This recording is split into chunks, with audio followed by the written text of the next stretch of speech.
Bismillahirrahmanirrahim. Assalamualaikum warahmatullahi wabarakatuh. Asyhadu an la ilaha illallah, asyhadu anna Muhammadar Rasulullah. Allahumma sholli ala sayyidina Muhammad wa ala ali sayyidina Muhammad. Kama sholaita ala sayyidina Ibrahim wa ala ali sayyidina Ibrahim. Bil alamina innaka Hamidum Majid. Sebelumnya kita panjatkan dahulu doa kepada Gusti Allah Ingkang Maha Agung untuk saudara-saudara kita yang telah memberikan sholawatnya, ya. Karena dengan sholawat itulah channel dakwah ini dapat eksis hadir dengan setia dalam ruang-ruang diskusi kalian semuanya.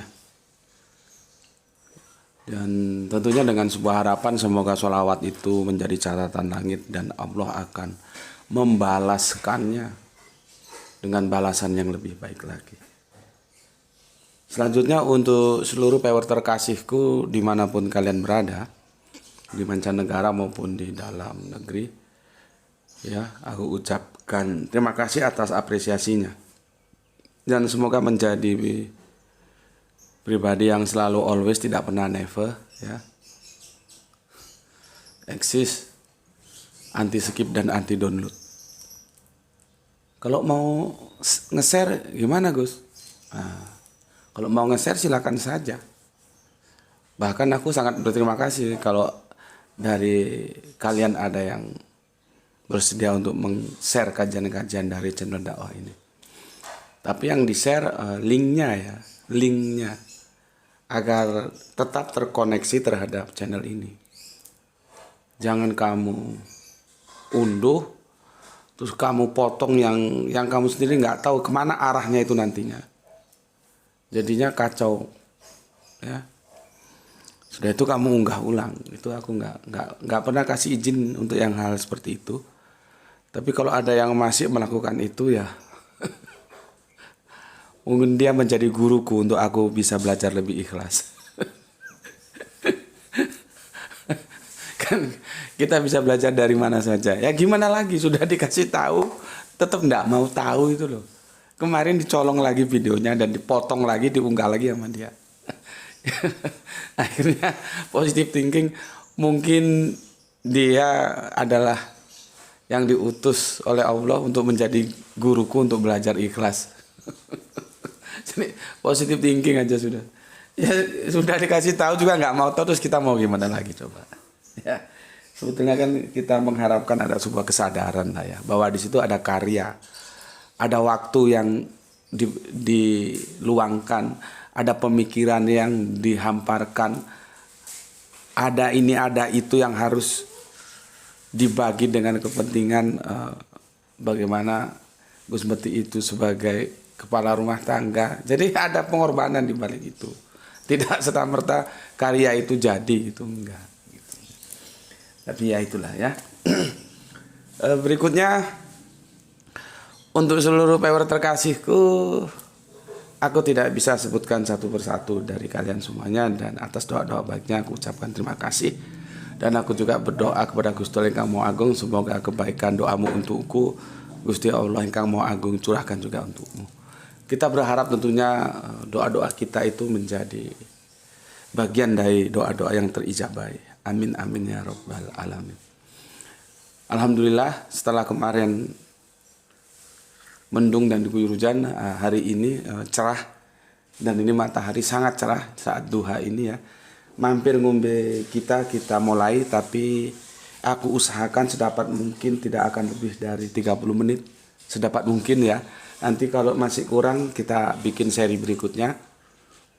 Karena ini aku agak repot, aku sendirian, kameramen kita Graito lagi kena flu ya. Jadi ya apa yang bisa dilakukan. Nah ini memberikan contoh juga kepada kalian, jangan putus asa dalam kondisi apapun.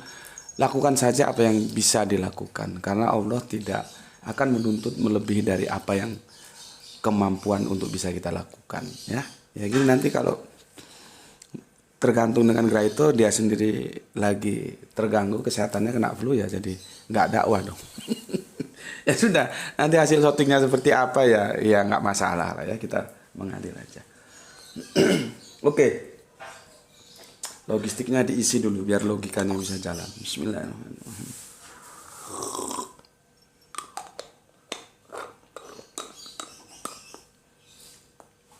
Aku akan baca komen dari kalian dulu sebagai bentuk penghormatanku, apresiasiku untuk kalian semuanya ya. Pertama untuk Soleha kita Gispati yang ada di Palu ya. Guru, semoga kita semua selalu dalam rahmat Allah Subhanahu wa taala. Amin amin ya rabbal alamin. Oke. Mumpung aku ingat ya. Sebelum aku kemarin kan tajuk kita ya, mampir ngombe kemarin itu adalah absurdnya penulis Injil. Ya. Itu kalian harus pahami ya. Kan aku itu kalau mau short itu aku harus memilih dan memilah narasi-narasi mana yang aku pakai supaya gampang untuk diterima gitu. Aku kan kemarin sudah jelaskan begini, ada tamu dari mereka tidak mau disebut Kristen tapi saksi Yehova, ya mereka punya Injil. Ya ini Injilnya mereka kecil seperti ini, ya. Yang ini yang di Jepang, ini yang di Jepang, karena ada yang cetak di Jepang, ada yang cetak Amerika, ya.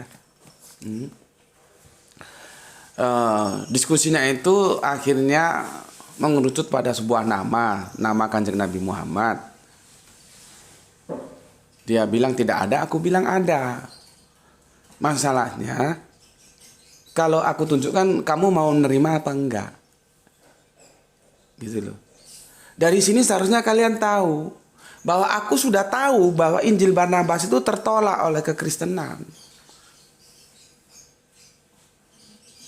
Cerdas dikit lah ya, kalau nonton video di sini ya. Dan masalahnya bukan itu, karena aku sudah tahu. Kalau aku tidak tahu, mana mungkin aku bicara begitu. Aku kan bicara ada, namanya ada tertulis, tapi masalahnya Mas mau menerima atau tidak, gitu. Aku menggunakan narasi emas mau menerima atau tidak, itu berarti aku tahu bahwa Injil Barnabas itu tertolak dalam kekristenan, gitu loh. Dan itu tidak perlu dipermasalahkan karena tajuk pada saat itu juga tidak. Fokusnya bukan ke situ, tapi sebuah nama. Dan akhirnya dia bilang, oh ya Pak, tapi Barnabas banyak di sana. Maka aku mengajak dia melangkah ke depan lagi. Oh iya, Matius, Markus, Lukas, dan Yohanes, kita tahu Matius sama Yohanes itu nama murid Yesus. Tapi Lukas kan tidak, Markus juga tidak. Nah sekarang kita mengerucut pada Matius dan Yohanes. Apakah benar-benar itu murid Yesus? Karena banyak nama Matius, banyak nama nama Yohanes di Israel sana. Artinya aku akan mengajak parameter yang dia gunakan untuk menolak Injil Barnabas itu kalau kita terapkan kepada Injil yang dia terima sekarang, itu akhirnya tertolak juga. Dan aku akan mengajak dia berpikir secara akademis, nggak boleh kita berpikir menggunakan standar ganda. Itu maksudnya. Jadi aku tahu bahwa Injil Barnabas itu tidak diterima. Dan Markus, Lukas itu bukan murid Yesus. Kalau ada yang bilang, oh dia murid Yesus dalam kelompok yang 70. Alkitab menulis itu 12 murid Yesus. Jangan menggunakan angka 70 supaya bagaimana mungkin Markus sama Lukas bisa masuk. Ya 100 sisan supaya Gus Metik juga bisa masuk gitu loh. Ya. Ini aku jelaskan karena meskipun aku sudah berusaha memilih narasi segampang mungkin, ternyata masih ada yang tidak paham dengan kajian kita yang kemarin. Ya, oke. Mumpung aku ingat tadi aku konfirmasi ulang. Nah, sekarang ke komentar kalian. Tadi Soleha kita Gispati, sekarang Kang Mas Isdianto BPTK. Alhamdulillah Gus Sidamanik hadir menyimak kajiannya, sangat menarik kerangka berpikirnya. Semoga sehat selalu Gus, dapat mengajarkan ilmunya dan murah mendapatkan rezeki yang barokah. Amin amin ya rabbal alamin. Matur nuwun kan, terima kasih atas doa baiknya. Salam untuk keluarga di Sidamanik ya. Salam Isra, Islam rasional. Oke, berikutnya Kang Mas Aditya Mardika. Derek nyimak Bapak Guru nggih kula tenggo review singkatnya mengenai buku tersebut. Matur nuwun. Ya Mas, saya lagi cari waktu nggak tahu berapa lama selesai untuk baca buku setebal itu ya. Nanti coba aku cari-cari waktu dulu ya Mas Ge, atas buku yang dikirimkan oleh Mas Aditya Mahardika ini. Salam santun Islam rasional dari Semarang. Semoga keluarga Bapak Guru di rumah selalu dalam limpahan kesehatan dan rezeki. Amin amin ya rabbal alamin. Matur nuwun Kang Mas atas doanya, semoga itu juga terjadi untukmu dan keluarga di Semarang. Berikutnya Kang Kiki PSJ Rangkas Bitung Lebak Banten. Nyimak, semoga Tuhan Guru JM diberikan keberlimpahan rezeki dan kesehatan sekeluarga. Amin amin ya rabbal alamin. Terima kasih atas doa-doanya. Kang Mas Wahyu 72. Assalamualaikum, Brebes hadir. Nyimak Gus, semoga kita bahagia dunia akhirat. Salam Islam rasional. Oke, matur nuwun Kang Mas Wahyu yang punya Brebes. Kita terbang ke Kalimantan Tengah, Kang Mas Hermas Edison. Kalteng hadir Gus dengan 3 jempolnya. Setia dan selalu setia menyimak kajian Islam rasional, penuh tanda tanya dan penuh misteri. Biar tidak penuh tanda tanya dan misteri, terpaksa tunduk sesuai dalam kitab yang tertulis. Cocok. Ya, karena kalau tidak tunduk terhadap Alkitab yang tertulis, ya bubar. Alkitab sudah menulis ehad tunggal, terus dia bilang tritunggal, itu kan bubar itu. Ya, tunduk terhadap Alkitab. Oke, terima kasih Kang Mas Hermas Edison. Berikutnya Freedom. Salam Isra. Penjelasannya great. Seharusnya 12 murid Yesus pasti ada menulis. Kelahiran yang dianggap Tuhan Yesus harusnya tercatat detail. Tanggalnya, bulannya, tahun, jam berapa, di mana. Makasih Pak Guru, semoga Allah Subhanahu wa taala membalas semua kebaikan Bapak. Amin. Terima kasih atas doa-doa baiknya juga ya, Kang Mas Freedom. sorry. Ya. Nanti mungkin satu waktu kita akan bahas kenapa ya 12 murid itu tidak menuliskan Injil. Ya. Kan itu kan misterinya menarik itu ya. Kemudian Kang Suihu 0604 hadir nyimak Tuan Guru, puasa Jumat Pahing 3 hari ya. Apa ini? Sama nilainya dengan puasa 40 hari. Jangan ngawur lah. Gini-gini nih ngawur ya. Ngawur. Dalilnya mana, terus itu mesti ini ke hadis, nanti hadisnya bener nggak? Biasanya yang konversinya itu banyak itu hadis-hadis itu bermasalah gitu ya. Ibadah aja wes, nggak usah dipikirin terus bahasa Jumat Pahing 3 hari sama dengan puasa 40 hari, ada ngawur itu ya, ngawur. Jadi supaya kita ibadah itu bukan kewajiban tapi kebutuhan. Makanya kan aku minta setelah kalian ngaji di sini jangan ngomong sholat itu kewajiban. Kalau masih SMA ke bawah ya pantas lah saya wajib sholat. Tapi kalau sudah dewasa ya jangan wajib lagi lah. Saya butuh sholat gitu loh. Jadi expand dia, berubah dari yang awalnya kewajiban menjadi kebutuhan. Jadi kita butuh sholat. Kalau kita butuh, itu kita yang berusaha untuk meraihnya. Kan sudah aku jelaskan di yang dekat itu, yang jauh itu hatinya, bukan jaraknya. Kan sudah kita bahas itu. Ketika orang di depannya ada langgar, ada musola, ada masjid, tapi tidak mau sholat. Ya, jadi berusaha beribadah itu dengan sebuah kesadaran. Ya, meskipun kita tidak sehebat Rabi'ah Ad-Dawiyah yang dia menulis dalam karya sastranya. Surga telah aku bakar dan neraka telah aku guyur. Dan dia ingin mengajak kita beribadah dalam perspektif spektrum sebuah kata yang tak tertandingi, yaitu cinta. Ya kalau bisa masuk ke sana ya alhamdulillah bagus. Jadi jangan seperti anak kecil diiming-imingi 3 hari sama dengan 40 hari terus kamu ibadah, kan itu kerangka berpikir nduk TK itu, SD itu ya pantas gitu. Ya. Oke. Kerjakan saja berdasarkan kesadaranmu sebagai sebuah kebutuhan. Ibadah itu kebutuhan gitu. Oke, Kang Norman Padilla ya. Assalamualaikum Gus. Ya sabar Gus, mantap sikap Gus. Harus berlapang dada dan ikhlas untuk video yang dicolok. Ya bagaimana lagi? Hobi mereka mencolong kitab, mencolong ilmu pengetahuan, mencolong sumber daya alam. Sekarang yang dicolong lagi tuh begini, tajuknya dia bikin bahwa terbongkar atau apa gitu, bombastis judulnya. Gus Peti mengajak orang menjadi Kristen gitu kalau nggak salah. Ya, waduh, makanya hati-hati kalau nonton videonya Gus Peti ya. Pertama yang dilihat siapa dulu yang ngunggah, di sana.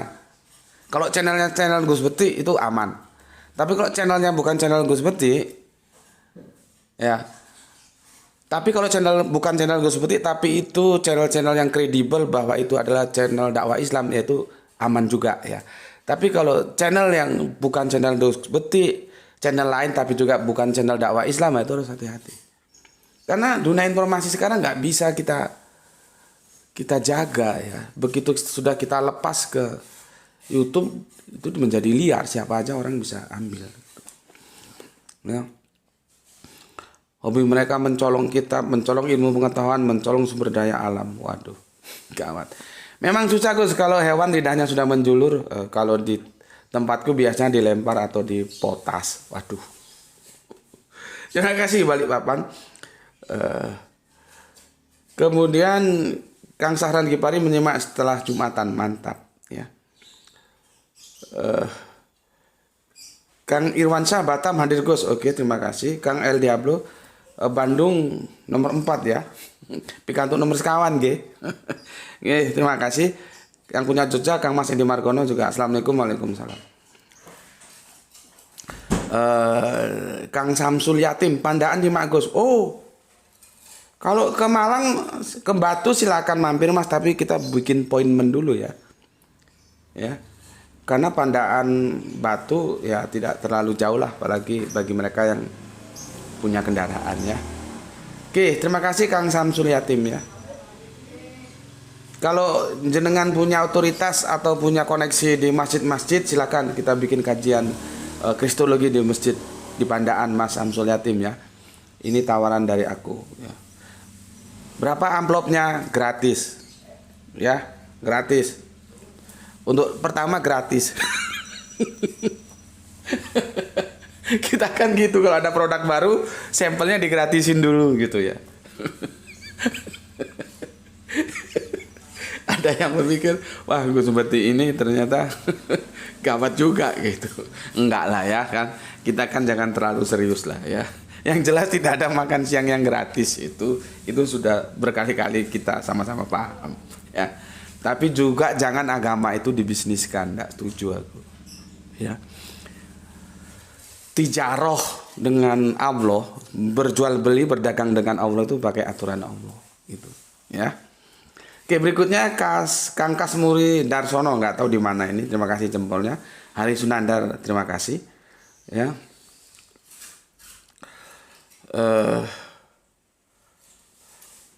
Kang Suratno Eko Saksi Yehova memang punya kitab sendiri. Ini kamu pernah baca kitabnya Saksi Yehova belum Kang? Sebetulnya bukan kitabnya sendiri loh ya. Cuman mereka terjemahannya itu ketika kata Tuhan disandarkan kepada Yesus, mereka tidak mau. Mereka langsung mengganti Tuhan. Sementara teman Kristen Tauhid, karena mereka paham seperti juga aku paham, ya nggak apa-apa Yesus dibilang Tuhan, tapi kan dia bukan Allah gitu loh. Jadi bukan berbeda sama sekali. Ini itu sama dengan Protestan punya, karena mereka kiblatnya juga Protestan, bukan Katolik. Ya. Berikutnya Kang Mas Irfan Al-Akbar masih mengikuti kajian kali ini dari Bandara Juanda menuju Jambi. Semoga selamat dalam perjalanan melaksanakan tugas-tugas penting. Kainko hadir untuk nyimak terima kasih. Soleha kita Intan Cahyani Putri nyimak terima kasih. Sultan Floris, Kang Sultan Floris di mana? Oten kebanyakan bebal Gus. Ini gawat ini. Oke, Kang Sultan ada di mana? Lain kali disebutkan ya.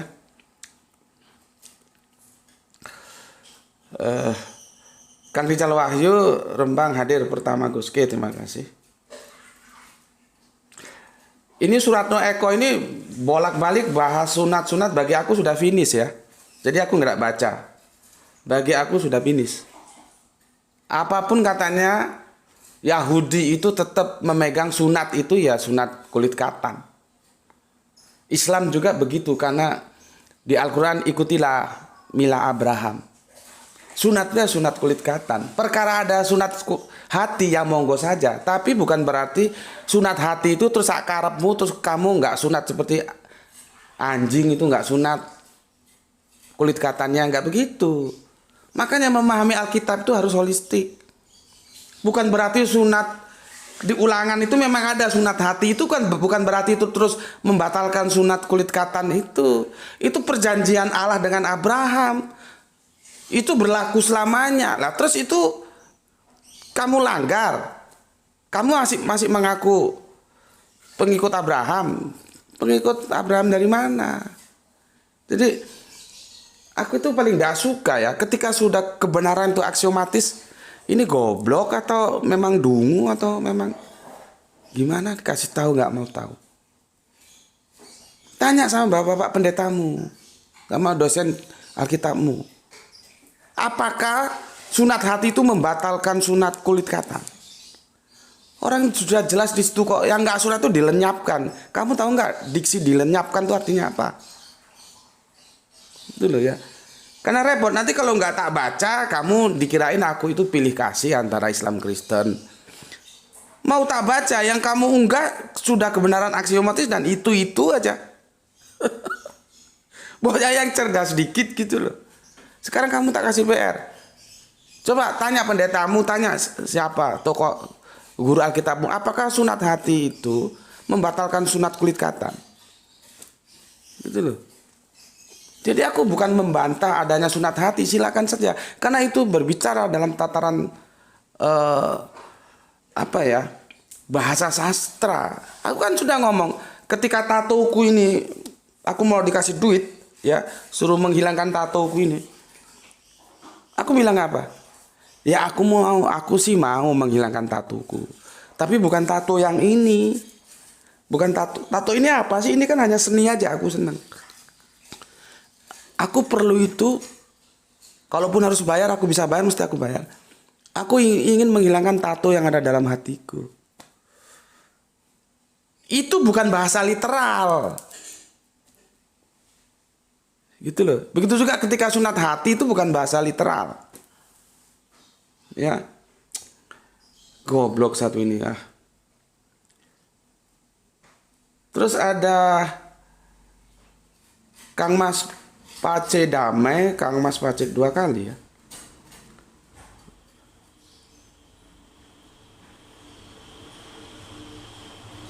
Sebetulnya aku akan menjawab Kang Pace damai ya. Tapi nanti insya Allah ada waktu ya untuk Kang Pace damai. Aku masih suka, dia sangat santun ya. Aku masih suka ya. Nanti Mas ya, tentang apa sih ini kamu ini? Tentang jika kita hendak membahas isi Al-Quran yang terkait dengan, jangan panjang-panjang dong. Hanya panjang repot aku nanti. Ya, intinya apa sih? Tinjauan Allahnya Muhammad, Islam dan Allahnya Yahudi Kristen. Oh iya. Ya PR aja dulu. Tolong cari video. Ada nggak orang Yahudi ngakui bahwa sesembahannya itu sama dengan sesembahan Kristen? Nanti tolong kirim ke linknya. Satu video aja. Karena kalau pengakuan Rabi Yahudi bahwa sesembahan mereka sama dengan sesembahan Islam itu ada 4 atau 5 video itu. Kamu bisa cari di YouTube, itu banyak. Ya. Tapi yang aku belum tahu yang Kristen. Ya. Jadi di sini kan kesannya sesembahan kamu itu Kristen sama dengan sesembahan Yahudi. Nanti dulu Mas. Orang Yesus sebagai nabi aja mereka habisi kok, Yesus sebagai Elohim. Kan aku sudah baca kemarin, mungkin yang hari yang lalu kamu nggak ikut ya. Seharusnya kita menempatkan sosok Yesus itu sebagai Muslim Yahudi. Kalau kita tempatkan dia sebagaimana mestinya, sebagaimana Muslim Yahudi, maka dia tidak akan menjadi sebuah musibah, yaitu apoteosis atau deifikasi. Kan dalam syahadat Kristen aja dia menjadi sesembahan. Gitu loh, ya. Tapi nantilah ya kalau ada waktu ya. Terus kamu minta tunjukkan kitab yang diberikan Allah Subhanahu Wa Taala. Ya. Ya. Aku mau bayar hutang dulu, ini sudah setahun ini sebabnya. Terima kasih Mas PC Damai ya, PC atau Pace. Ya. Terima kasih.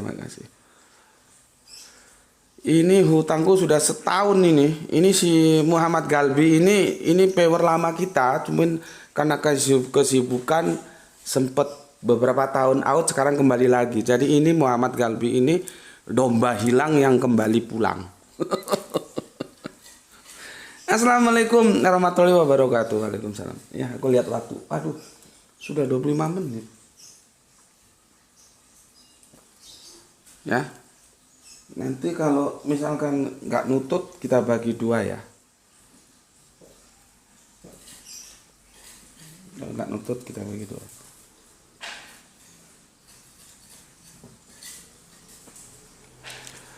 Assalamualaikum warahmatullahi wabarakatuh. Gus, beberapa tahun yang lalu, iya saya masih ingat. Saya mohon maaf. Dan jenengan sudah dengan setia menanti respon dari aku, ya. Dan itu sudah lama memang, sudah beberapa tahun yang lalu ya. Saya pernah mengusulkan topik lolosnya Maria atau Maryam dari hukum rajam. Menurut Gus, bukankah jawabannya hanya ada pada Quran surat Maryam 30? Mohon pencerahannya Gus, oke? Aku akan jawab Mas ya. Tapi aku agak bingung karena kamu cuman menukik kepada Quran surat Maryam 30. Itu tidak bisa Mas, itu harus banyak ayat yang menjelaskannya. Dan begitu juga untuk Kang Mas Laude yang ada di Kendari kemarin tentang request tentang kun payakun, tolong diperjelas ya. Stressing pointnya mau kemana supaya aku kalau memberikan tanggapan tuh langsung mengena gitu loh. Ya, tolong di request ulang stressing pointnya kemana gitu. Oke. Jadi tajuk kita sesuai dengan yang direquest oleh Mas Muhammad Galbi itu lolosnya Bunda Maryam dari hukum rajam. Nah ini menarik ini. Kalian nanti bantu share linknya ya. Karena jarang orang menjelaskan seperti ini. Pertanyaannya, lolosnya Bunda Maryam dari hukum rajam. Loh kenapa? Kan pertanyaannya begitu. Loh ingat. Kan aku sudah bilang ya. Hukum-hukum Yahudi itu ketat banget. Maka aku bilang, aku sebagai orang Islam tidak merasa gamang untuk mengakui fikih Yahudi itu lebih ketat daripada fikih Islam. Ketat banget. Baru kemudian setelah di era kenabian Kanjeng Nabi Muhammad, fikih itu sedikit longgar. Siapa yang melonggarkan? Ya yang bikin aturan siapa? Ya YHWH itu, alif lam lam H itu. Ya, tapi secara apa yang aku pelajari, maka aku katakan fikih Yahudi itu jauh lebih ketat. Ya, aku sudah pernah ceritakan belum? Malam pertama pengantin itu ya, itu di kitab Kejadian atau Ulangan atau apa lupa aku ya, tapi itu di Perjanjian Lama. Pantatnya si istrinya ya, itu dikasih sehelai sehelai kain putih.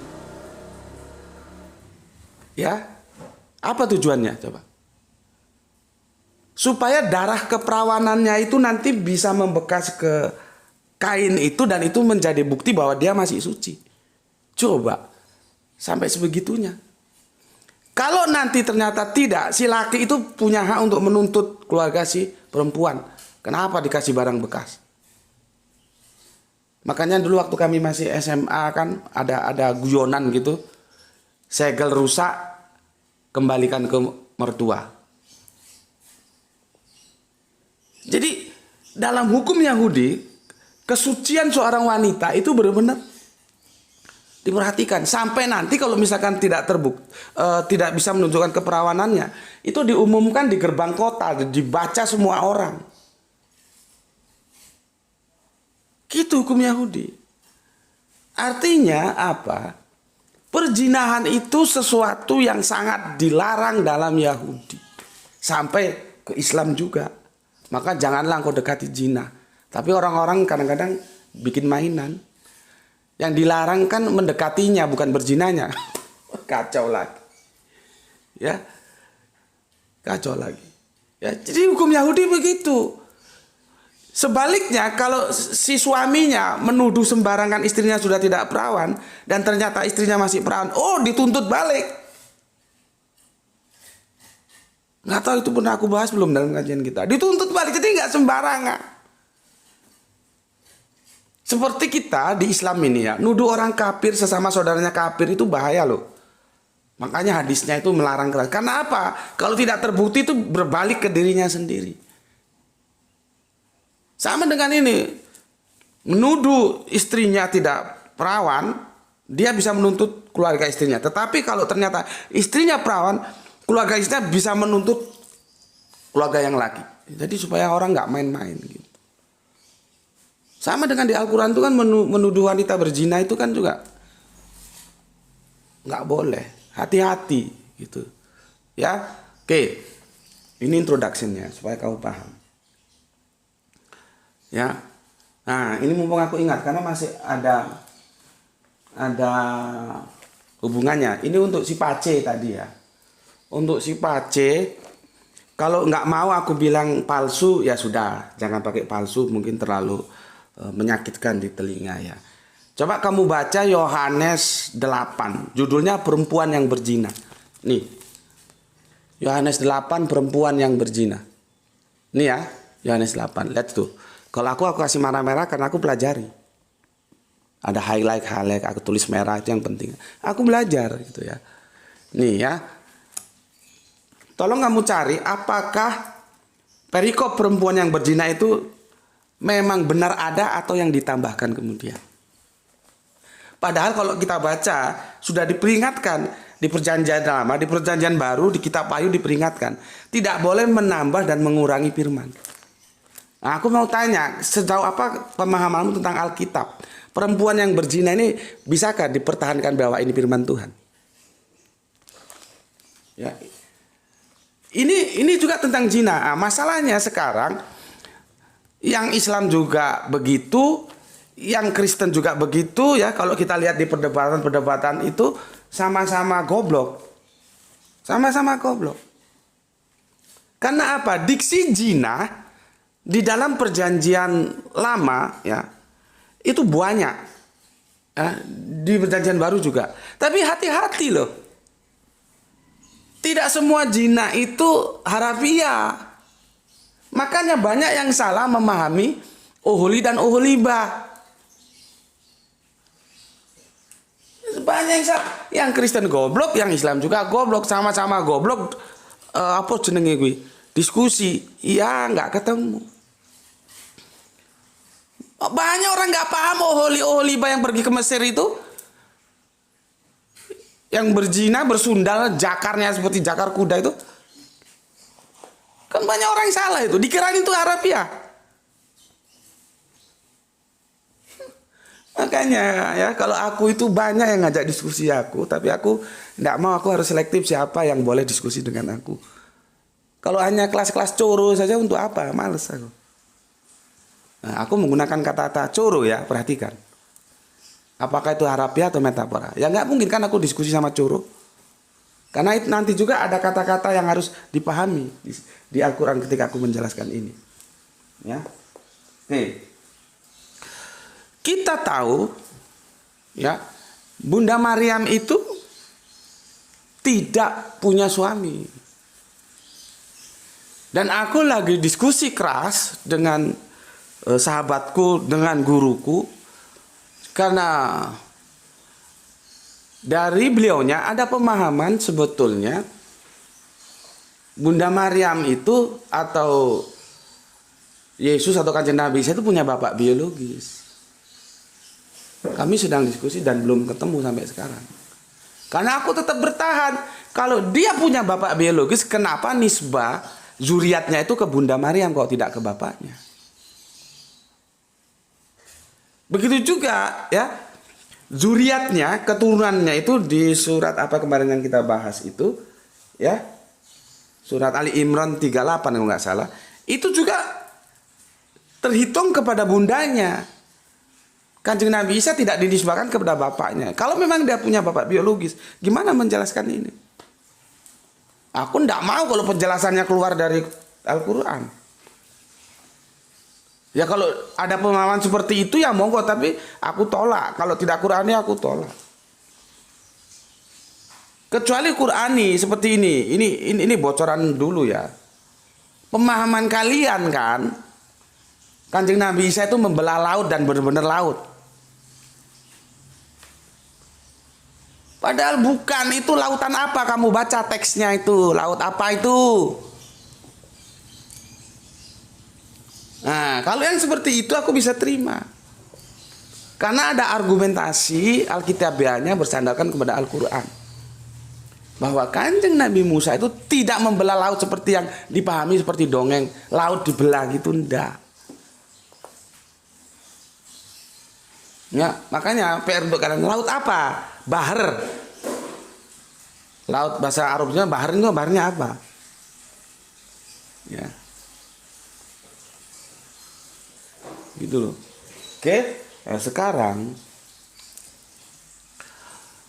hukum Yahudi itu ketat. Ya, perlindungan terhadap wanita itu sangat dijamin. Makanya Yahudi dengan Islam itu sefrekuensi dalam menghormati wanita. Ya, sefrekuensi. Pertanyaannya, Kanjeng Nabi Isa atau Yesus tanpa bapak, kenapa Bunda Maryam kok lolos dari hukum rajam? Itu yang dipertanyakan saudara kita Kang Mas Muhammad Galbi. Ya, lolosnya Bunda Maryam dari hukum rajam. Seharusnya kan mati itu dirajam. Karena bapaknya kagak ada. Gitu loh. Ya, kalian kalau punya duit sekali-sekali main ke Eropa Timur ya. Kalau bisa sekalian masuk ke Israel. Bagaimana wanita-wanita Israel itu? Ya. Tutup auratnya, nampak mukanya saja, ya. Juga ada yang begini dan itu hitam biasanya. Dan itu masih dinapaktilasi oleh Baruk Ministry.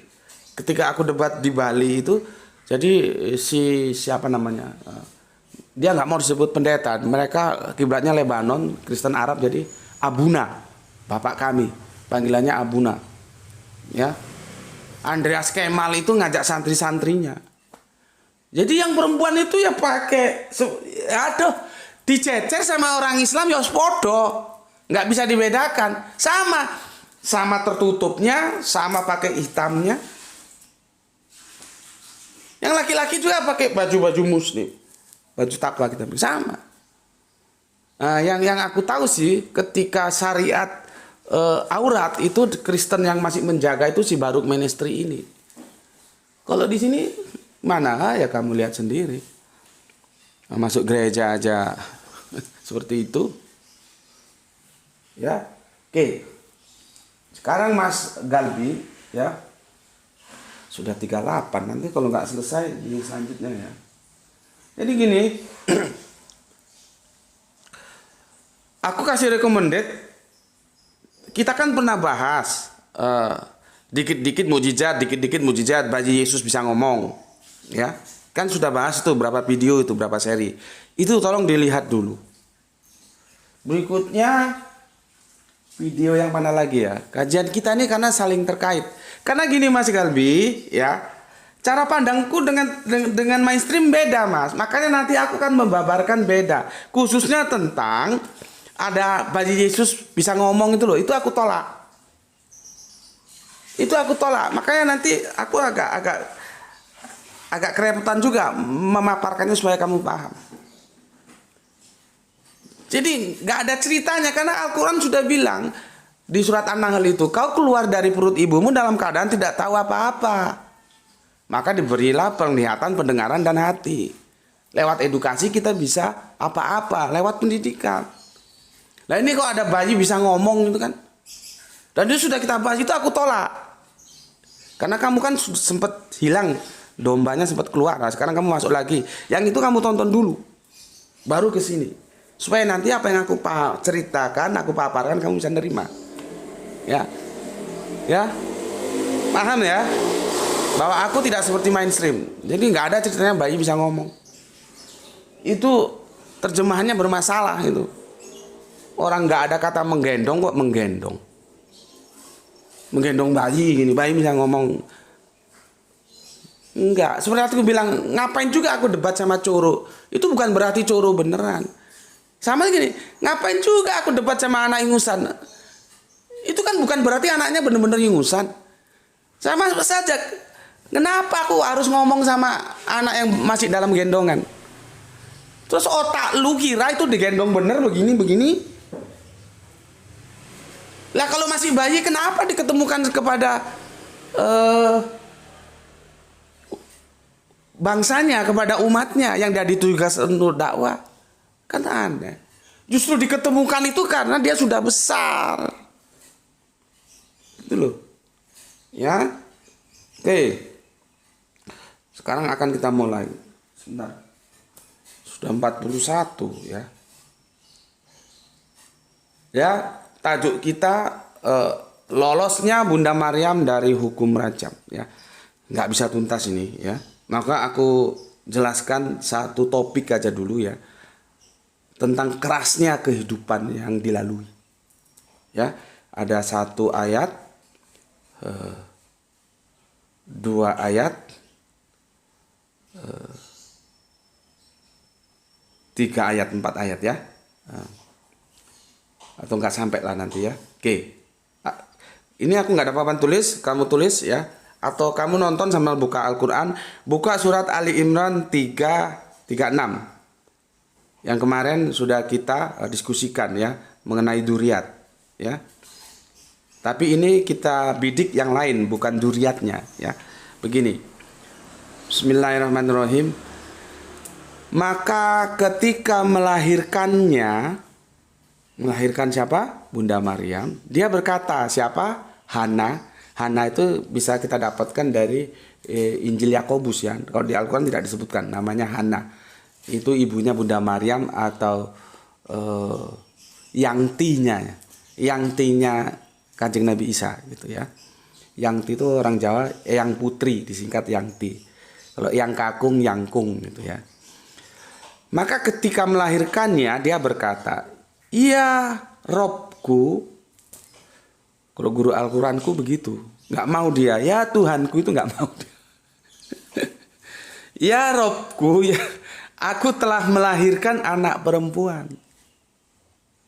Padahal Allah lebih tahu apa yang dilahirkan. Dan anak laki-laki tidak sama dengan perempuan. Dan aku, Ibu Hana, memberinya putrinya nama Maryam. Ya. Memberi namanya putrinya Maryam ya. Berikutnya, dan aku mohon perlindunganmu.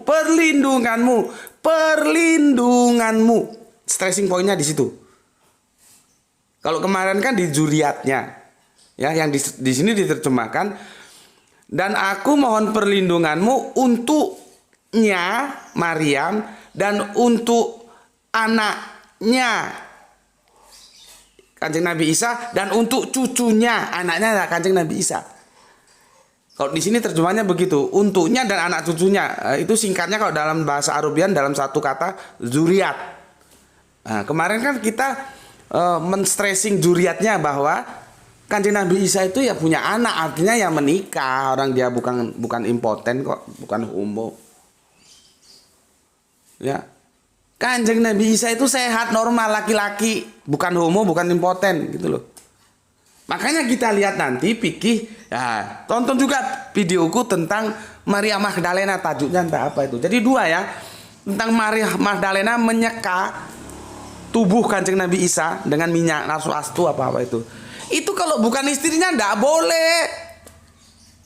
Pikir Yahudi itu nggak lanang karo wedok, nggak sakarepe dhewe, ndak. Bersentuhan tuh ndak boleh laki dan perempuan dalam Yahudi. Nah, itu Maria Magdalena bisanya bersentuhan meminyaki Yesus? Ya karena dia suaminya. Gitu loh. Artinya kita bisa melacak dari situ. Ya. Jadi tonton juga yang itu, tajuknya lupa aku sudah lama itu ya. Samping yang tadi ya tentang bayi ajaib, apa judulnya lupa aku. Katanya Yesus bisa ngomong sejak bayi dalam gendongan tuh ya. Jadi 2 video. Yang satunya itu berseri tapi ya. Oke. Yang kita stressing point adalah Ibu Hana berdoa mohon perlindunganmu. Mu-nya itu Allah. Untuk siapa? Untuk zuriatnya. Stressing kita kalau kemarin zuriat, sekarang mohon perlindungan. Jadi di sini ini tafsirku ya. Kamu boleh setuju boleh tidak. Sepertinya Bunda Hana ini sudah seorang ibu kan peka itu terhadap anaknya ya. Itu nggak bisa dibahasakan bagaimana caranya. Ibu-ibu itu seperti begitu. Seperti istriku itu ada apa-apa sama anaknya peka. Dan semua ibu-ibu begitu. Ya, sepertinya Bunda Hana ini peka. Sudah ada sebuah bayangan akan yang terjadi ke depannya terhadap zuriatnya. Yang dimulai dari Bunda Maryam, Kanjeng Nabi Isa dan ke anak-anaknya. Suatu kehidupan yang tidak landai seperti jalan di jalan tol. Tapi kehidupan yang menaik, menurun, membelok. Suatu kehidupan yang berat, yang sulit. Itu sepertinya sudah ada dalam kekhawatiran sang bunda. Makanya dia mohon perlindungan. Intinya, ini tafsirku, kamu boleh setuju boleh tidak. Dengan adanya permohonan perlindungan itu, Bunda Hana sudah dapat gambaran gitu ya. Bahwa zuriatnya nanti akan menemui kehidupan yang keras. Makanya dia berdoa mohon perlindungan. Didoakan. Ya. Oke. Itu Ali Imran 336. Kemudian masuk kita hunting ke surat 19 dari ayat yang ke-33. Lihat ini, kalau ini Kanjeng Nabi Isa yang mengatakan. Dan 1933 ini kan yang disalahpahami oleh mufasirin yang terhormat Bapak kita itu, yang katanya ada ucapan Natal dalam Al-Quran, dan aku bilang Anda keliru Pak. Gitu. Dan akhirnya terjadilah yang terjadi. Itu ada preman kok ngomentari ulama katanya. Ya preman kan soal tampilan, tapi soal otak kan nanti dulu lah. Kalau kamu nggak terima itu, aku kritik ya, temukan saja aku sama dia. Di mana ketemunya, kapan. Gitu aja, nggak usah ngomong yang macam-macam. Ya, tapi aku maklum karena beliau itu kan mufasirin terkenal ya. Tentunya banyak pengikutnya. Ketika aku kritik, itulah penyakit kita. Junjungannya itu nggak boleh dikritik, seolah-olah dia maksum. Ya nggak boleh dikritik, itu nabi. Mau profesor kayak mau doktor kayak, nggak ada penjelasan Natal dalam Al-Quran. Ayat ini dikatakan menjelaskan Natal, tidak. Ya, itu sudah ada videonya ya. Kritik pedas, ketik aja kritik pedas itu keluar. Itu sebetulnya judulnya juga terlalu apa ya? Terlalu spektakuler. Jadi dulu ceritanya gini, ketika aku bermula bermain di dunia YouTube, lahan dakwaku berpindah dari Facebook ke YouTube, itu belum bisa. Aku apalagi, maka bahan yang mau diunggah itu tak kirim ke teman Surabaya, ke Gus Imron. Nah, dia yang unggah, dia yang bikin judul. Nah, dibikin judulnya seperti itu. Kritik pedas. Lah yang dikritik ulama ya tentu saja. Tapi ya seperti aku bilang, kalau judulnya bombastis itu viewernya banyak, itu ada berapa itu? Kamu lihat itu. Cuman kan aku bukan orang yang suka bombastis begitu.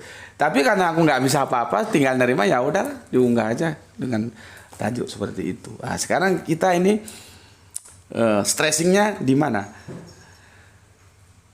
Dan kesejahteraan.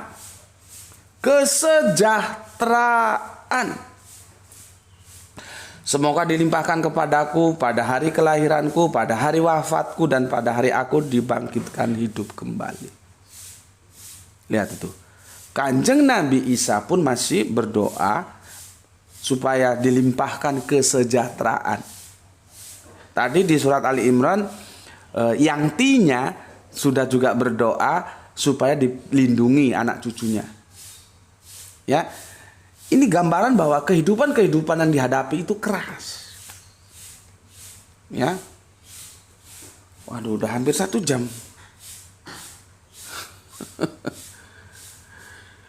Puncak kekerasan itu,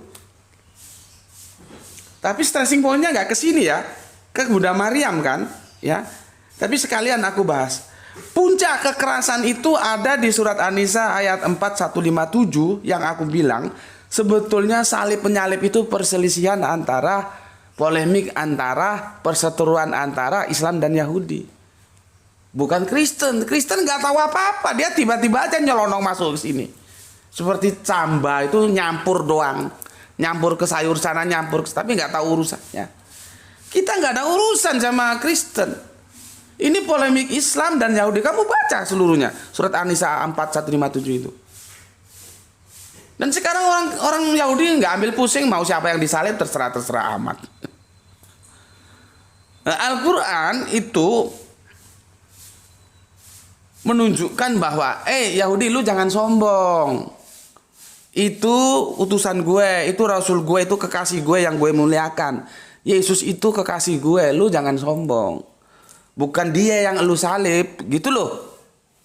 Oh, tiba-tiba Kristen masuk aja tanpa kula nuwun, nggak terima. Apa urusannya? Nggak ada perseteruan dengan Kristen di sini. Ya, bacalah surat keseluruhan. Kan kita harus tunduk terhadap teks. Ya, disitulah perseteruan Yahudi dan Islam, dan puncak dari kehidupan yang curam itu sampai Kanjeng Nabi Isa disalib. Yang itu dibantah di surat 157. Ya, nah besok aku jelaskan ke ayat 158-nya sampai nanti di mana akhirnya Allah menempatkan Jesus family bersama Bunda Maryam. Dari situ nanti kamu tahu kenapa Bunda Maryam lolos dari hukum rajam. Padahal ya, zina dalam hukum Yahudi itu sesuatu yang tanpa ampun. Ya, dan itu diteruskan dalam Islam. Ya, dan ayat itu menjadi palsu, disisipkan ke dalam Injil, yaitu Injil Yohanes ayat yang ke-8 itu satu perikop, dan nggak ada di Injil-Injil lain, judulnya perempuan yang berzina. Ya, kalaupun palsu terlalu kasar, disisipkan sudah wis. Ya, aku juga bisa memahami bagaimana perasaan kalian. Ya. Disisipkan. Ayat ini tidak ada menjadi ada. Itu ada di Yohanes 8, satu perikop, judulnya perempuan yang berzina. Ya. Jadi ini dulu. Ini belum selesai ya. Besok kita lanjutkan. Tapi ingat, yang aku guiding tadi ya, tolong ditonton videonya supaya nanti terkoneksi dia tentang perkawinan Yesus dan Maria Magdalena. Terus berikutnya tentang bayi Yesus bisa ngomong yang sudah aku sangka itu, tolong ditonton ya. Saya minum dulu. Bismillahirrahmanirrahim.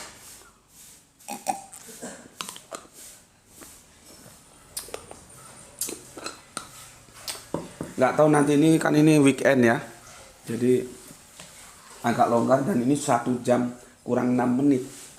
Mungkin nanti kalau sudah 1 jam tuh sekitar berapa giga gitu ngunggahnya lama. Nanti kalau agak siangan ya dimaklumi lah. Tapi nggak apa-apa kan, kalian weekend ya.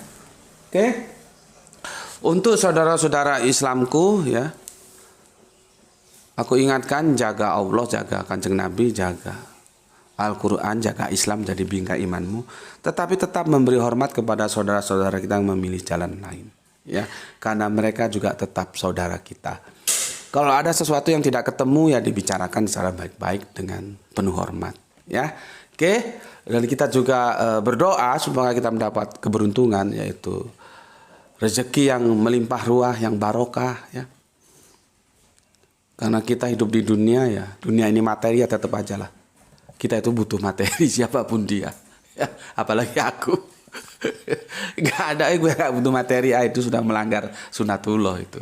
Karena kita masih hidup di dunia materi. Kecuali kalau sudah dikubur nanti, kita nggak perlu mobil, nggak perlu rumah, nggak perlu studio, nggak perlu HP, ya. Oke, semoga mendapatkan rezeki yang barokah dan kesehatan yang prima, ya, sehingga kita dapat melanjutkan kajian-kajian kita. Tolong dibantu di share ini ya, karena jarang yang membahas ini, ya. Itu dulu Mas Galbi ya. Ternyata benar nggak bisa satu episode, besok kita lanjut. Bismillahirrahmanirrahim. Alhamdulillahirabbil alamin.